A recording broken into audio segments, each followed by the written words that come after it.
ta og build og atong future. So, protected ta. Although, makaingon ta nga dili enough ang amount, but then, at least nakatay ma-expect. Isin pa kung sa'y kanang na ay mga may edad na nga, naabot na 80 anyos. Kung na-member pa na sila ni SSS, pila na ilang nadawat from the age 16, diba? So, sayang na wala na na-member ni ako. So, it is the protection that society gives its members against the economic and social distresses. So, economic and social distresses through the 7 types of benefits that you offer the SSS. So far, sa pagkakaroon, with the approval, with the implementation of the Republic Act 11199, ako na ni ang, kumbaga mo na ni ang program ng offer the SSS.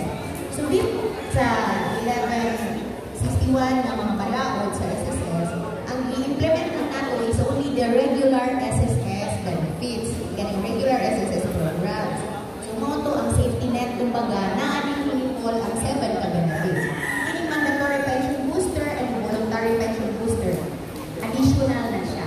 It's another safety net na i-implement, another layer of benefits na ihatag ni SSS for those na mga qualified na mga type of program. So actually, this is an investment part.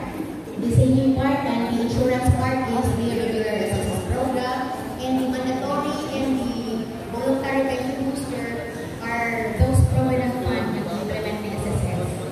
So additional contributions, and then additional sa siya mga benefits. So for the coverage of SSS, we have 2 types, the compulsory and the voluntary. So kita nga na employer as well as the employee share.